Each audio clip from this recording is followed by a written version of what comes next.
Magkano nga ba ang pwedeng mahiram mula sa SSS Calamity Loan? By the way, kung first time mo sa channel na to and gusto mo pa ng mga online tutorial videos katulad nito, please click the subscribe button. Ang pinakamalaking pwedeng mahiram mula sa SSS ay nasa 20,000 pesos. Pero hindi ibig sabihin nito ay ito na agad yung pwede mong makuha. Depende pa kasi yan sa contribution mo sa SSS. At para malaman yan, mag-login lang sa SSS. Nasa website tayo nila, that's sss.gov.ph. Sa phone mo, sa computer or tablet, basta pumunta lang sa Chrome at i-type itong sss.gov.ph, mapupunta na kayo dito.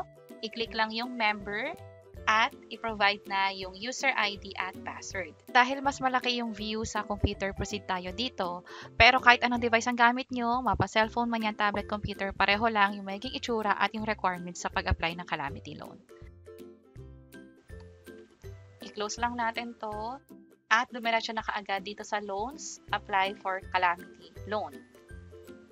Piliin dito yung Typhoon, Karina, yung sa akin. Also yung lugar din namin o yung dito sa member details, merong home kasi dito home address. Yung home address na to ay tinamaan or nagdeklara ng state of calamity. Ito yon yung home address. That's why pwede ako makapag-loan. Balik tayo sa loan, apply for calamity loan. Piliin ko ulit to, proceed tayo. At ito yung loanable amount sa akin. Hindi ko na to pwedeng taasan, hindi ko rin pwedeng babaan.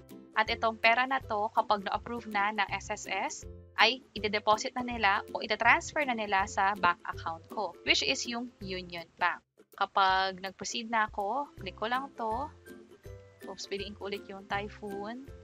Check ko lang to, proceed tayo.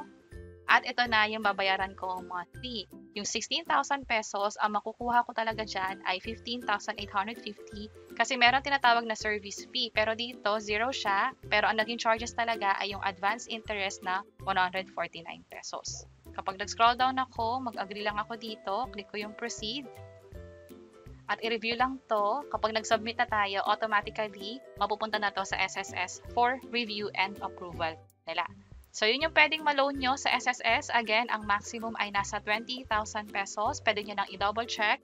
Ngayon, kung wala pa kayong SSS online account, meron kaming ginawang hiwalay na tutorial video tungkol dyan. Pwede nyo nang i-set up to. Pwede na kayong mag-register. At yung video na yan ay nasa link sa baba o pwede nyo i-check itong video sa baba. Sana makatulong and see you sa mga next videos. Bye-bye!